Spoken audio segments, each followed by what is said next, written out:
लुटेरी and चटोरी। बहुत मस्त नाम सोची है रागनी। सच में रागनी भी दिमाग लगा रही है, अब थोड़ा लेट से ही सही लेकिन लगा तो रही है भाई। कितना अच्छा नामकरण की है ये, जो कोई भी ये कॉम्बिनेशन बिठाया है, जिस किसी ने भी ये नाम सोचा है, बहुत अच्छा नाम सोचा है। क्योंकि क्या होता है ना, तार से तार जोड़ना, शब्दों को शब्दों से जोड़ के एक नया शब्द बनाना भी अपने आप में एक क्रिएटिव माइंड कहा जाता है। तो आज और कल 2 रागनी के वीडियोज आए थे। मेरी तबीयत कुछ उतनी खासा ठीक नहीं चल रही थी, मैं वीडियो बना रही थी, लेकिन मैं सोची कि थोड़ा सा और इसमें कुछ ऐड होने देते हैं, तब वीडियो बनाएंगे तो ज्यादा अच्छा लगेगा। तो चटोरी दीदी एंड लुटेरी दीदी एंड चटोरी दीदी। लुटेरी के साथ साथ दीदी चटोरी भी है। ये तो साबित हो गया कि भाई दीदी सिर्फ कपड़ों से प्यार नहीं था, दीदी सब ब्रांडेड कपड़े के पीछे नहीं पड़ी थी। जब से ये 2 अल्लादीन के चिराग उनके हाथ लगे थे, रागनी एंड सलोनी, ये दोनों उनके लिए अल्लादीन के चिराग थे। जैसे वो मतलब अपना जो ये करती थी, इनका हाजिर हो जाता था, इनका डिमांड पूरा होता था। तो राधे राधे दोस्तों, कैसे हैं आप लोग। मैं स्वागत करती हूँ अपने इस नए वीडियो में, मैं स्वागत करती हूँ अपने इस नए चैनल पे @रिएक्शन विद प्रिया। आप लोग का स्वागत है मेरे वीडियो में, मेरे चैनल पे। जो लोग हमारे चैनल पे नए जुड़े हैं, हमारे चैनल को सब्सक्राइब करेंगे, लाइक कमेंट से मुझे बहुत सारा प्यार देंगे। दोस्तों, आज मैं फिर से बात करने आई हूँ लुटेरी दीदी की, जो चटोरी है, जिनके जो जीभ का स्वाद है ना, इतना बढ़ गया था कि बेचारी को खाने का लिमिट ही नहीं था। क्योंकि मुफ्त का एक कहावत है कि मंगनी के चंदन लगैबर रघुनंदन, तो हाँ भर लीलार। ये बिहार यूपी झारखंड में एक कहावत है। जो बिहार यूपी झारखंड से होंगे ना, वो इस चीज को एकदम समझ जाएंगे कि हम क्या कहना चाह रहे हैं। ठीक है कि मंगनी का चंदन अगर मिलता है ना, मगर मुफ्त का कुछ मिल जाए ना, तो लोग एकदम भर थरिया खाता है, ठूस के खाता है। क्योंकि उसको लगता है कि भाई एक तो कि बहुत भाग्य से मिला है, फिर पता नहीं कल मिलेगा कि नहीं मिलेगा। क्योंकि सबको पता है कि हमेशा ना भाग्य जो होता है बदलते रहता है। हमेशा कोई जरूरी नहीं है कि आपको एकदम हर कुछ बढ़िया ही बढ़िया हो। इसलिए आज मिला हुआ है ना, तो एकदम इसको लूट लो, तो लूट खसोट कर लो। ये दीदी जी की स्थिति जो है ना, ये मतलब इनकी मानसिकता जो है, ये बिजनेसमैन वाली नहीं है। इनकी मानसिकता जो है ना, ये नेताओं वाली है। नेता लोग को जब भी कुर्सी मिलता है ना, तो सब कुछ लूट के एकदम रख लेते हैं कि भाई हो सकता है कि 5 साल के बाद तो सरकार बदल जाएगी। तो दीदी जी भी कुछ वैसी ही है। दीदी को भी लगा कि भाई ये 2 अल्लादीन के चिराग मिले हैं और पता नहीं कल ये बदल गए, तो फिर हमारी जो इच्छाएं हैं वो कौन पूर्ति करेगा। क्योंकि भाई दीदी को ये चीज, दीदी एक्सपीरियंस है। दीदी ने बहुत सारे लोगों के साथ, जो लुटेरी दीदी हैं, बहुत लोगों के साथ, जगत लुटेरी, जिनका नाम है जगत लुटेरी। तो सोचिए कि इस जगत के कितने ऐसे लोग होंगे जिनको वो ऑलरेडी चूना लगा चुकी हैं, जिनके इमोशंस के साथ वो खेल चुकी हैं। कितने लोग आए, कितने लोग गए। दीदी कितने लोगों को यूज करके डिस्पोजल ग्लास की तरह फेंक दी है। तो दीदी को पता था कि ये अल्लादीन का चिराग भी ज्यादा दिन तक रहने वाला तो है नहीं। इसीलिए दीदी क्या की कि अपनी जो सर्व इच्छाएं थी वो पूर्ति में लग गई। अच्छे कपड़े, अच्छे गहने, अच्छा घर, अच्छा खाना। क्योंकि दीदी बेचारी जीवन भर तो खाई होंगी एक नॉर्मल खाना। क्योंकि जब उनके फैमिली बैकग्राउंड से जितना कुछ अभी तक लोग को समझ में आया है, जो कुछ मतलब लोग उनके बारे में जाना है, उससे तो यही पता चल रहा है कि भाई वो एकदम से बिलो द बेल्ट है। मतलब एकदम मतलब बोलते हैं ना कि वो भले ही यूट्यूब से जो कमाए, यूट्यूब से जो भले ही उनके घर का राशन पानी चल रहा होगा, अदरवाइज उनके घर में कमाने वाला कोई नहीं था।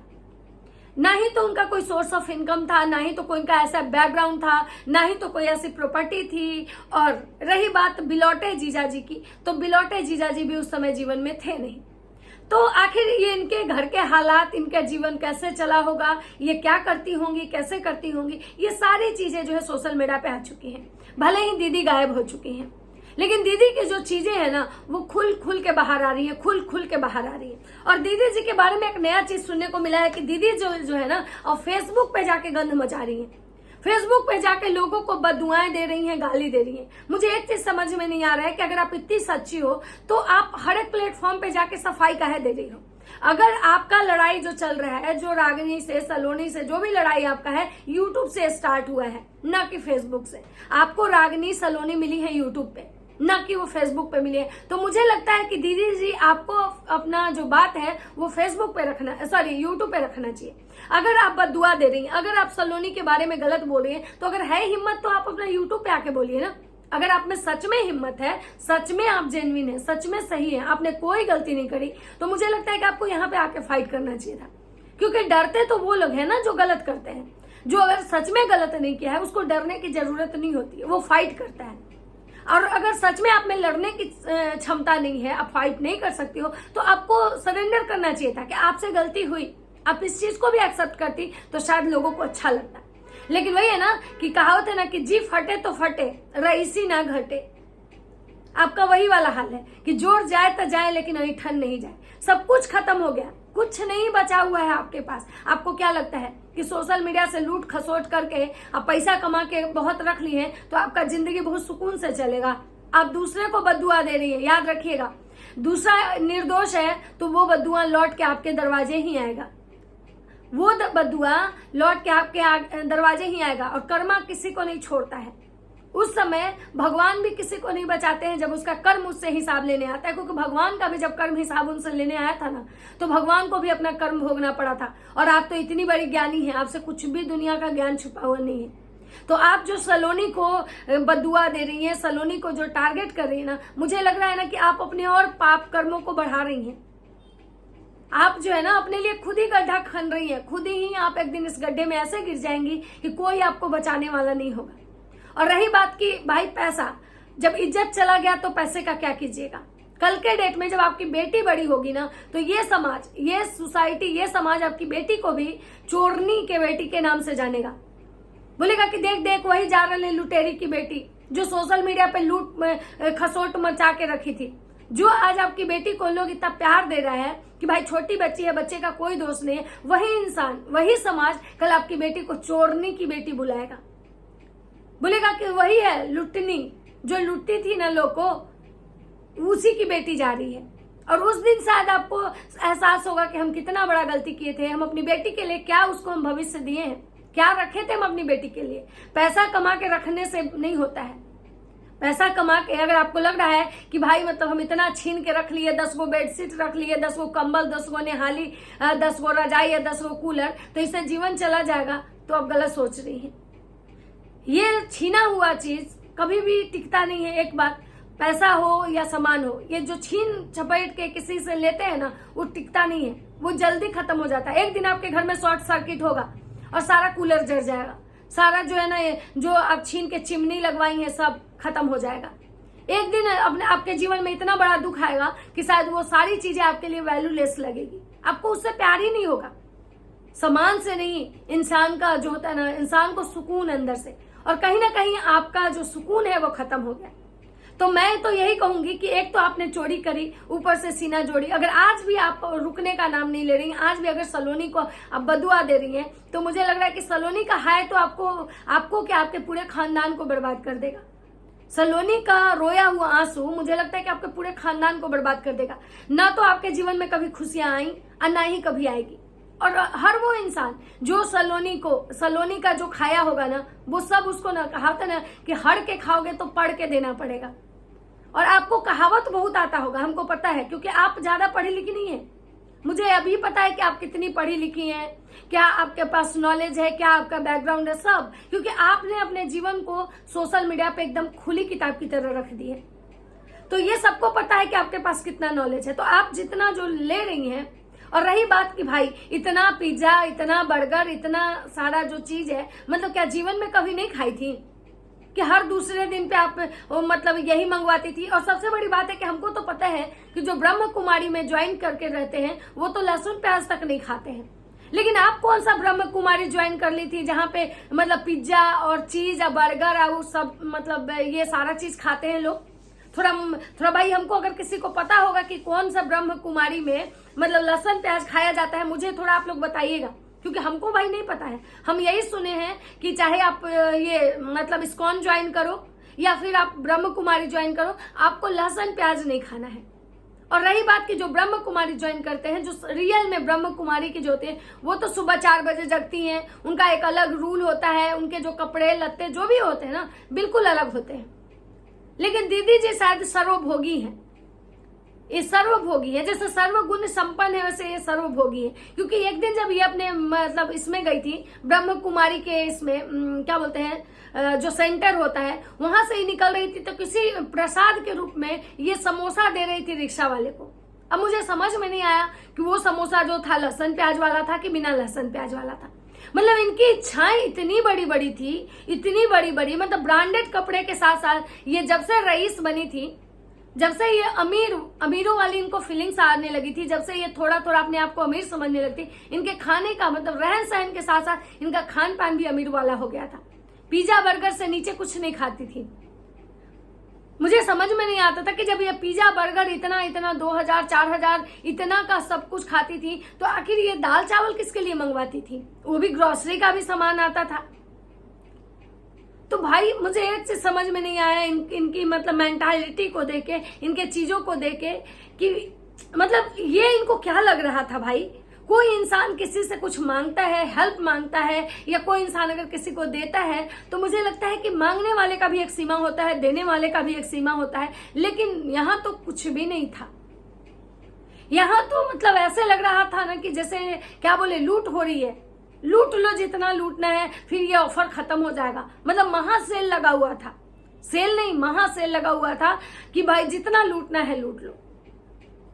मतलब सोचिए कि मुझे एक चीज समझ में नहीं आता है कि इंसान अगर एक दिन किसी से कुछ मांगता है और दूसरा दिन अगर कुछ मांगना हो ना तो इंसान को अंदर से एक शर्मिंदगी महसूस होती है कि भाई नहीं मांगेगी। क्या सोचेगा कि कल तो ये मांगने आई थी, फिर आज मुंह उठा के ही मांगने चली आई। लेकिन इनका तो शायद कोई मुंह ही नहीं बचा हुआ था। अगर देखा जाए तो इनमें कोई शर्म नाम की चीज बची हुई थी नहीं, क्योंकि इनका जो जीवन था ना वो मांग खा के ही चल रहा था। इनके पूरे परिवार का जो जीवन था बस मांग खा के। ये हाथ में इनका कटोरा, दो तरह के भिखारी होते हैं। एक भिखारी वो होते हैं जो मंदिर के आगे कटोरा लेके बैठते हैं, और ये वो भिखारी थे जो यूट्यूब पे कटोरा लेके बैठी थी, सोशल मीडिया पे कटोरा लेके बैठी थी कि भगवान के नाम पे दे दे रे बाबा, भगवान के नाम पे दे दे रे बाबा, तुम्हारा भला होगा। ये लोगों को ये वाला कटोरा लेके बैठी थी।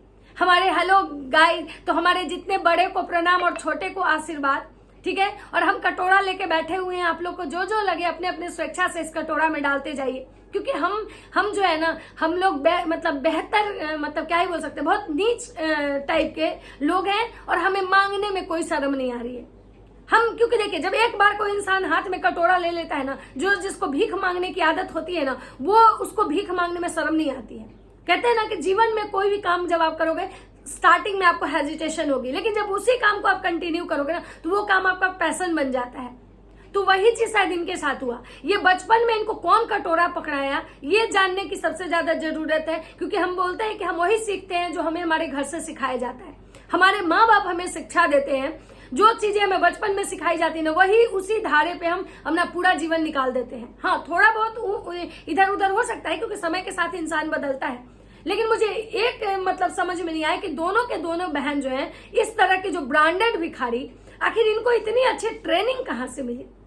मैं इनके माता पिता को नहीं बोलना चाहती हूँ क्योंकि वो दोनों जो लोग हैं ना उम्र में बहुत बड़े हैं हमसे, और मैं किसी के माँ बाप को ऐसे नहीं ब्लेम करना चाहती हूँ कि क्योंकि क्या है ना कि माँ बाप होते हैं, सबके माँ बाप होते हैं, और कोई भी माँ बाप शायद नहीं चाहता है कि उसका बच्चा जो हो खराब हो। और जहां तक मुझे पता चला है, मतलब कि मोंटी भैया उस दिन बता रहे थे कि ये तो अपनी माँ बाप के ही नहीं सुनते थे, ये दोनों बहनें नहीं सुनती हैं। तो मुझे ये जानना है कि ये कटोरा पकड़ने वाला जो आदत था, जो भीख मांगने वाला जो इन लोग दोनों बहनों को आदत लगा, आखिर ये लोग कहाँ से सीखी। इतना अच्छा ट्रेनिंग इनको दिया कौन कि कैसे भीख मांगना है, कैसे खुद को मतलब ये दिखाना है कि भाई हम बहुत गरीब हैं, हम डिजिटल भिखारी हैं, और हम जो है ना एकदम नीचे तबके के गरीब हैं। हमारे से अमीर तो वो लोग हैं ना जो अपने मेहनत के दम पे खाते हैं, हम तो उससे भी नीचे मतलब गरीब हैं कि जो हम ना बैठ के मंदिर के आगे, जैसे होता है ना कि हमें मेहनत नहीं करना है, हमें बस भीख में, मतलब इनको भीख में खाने की आदत पड़ गई थी। इनके लिए मतलब कुछ भी जो है ना, ये मांगने के लिए ये ऐसे भिखारी है ना कि इनसे मुझे लगता है कि मोरल कहीं ना कहीं भिखारियों का भी बेहतर होता होगा।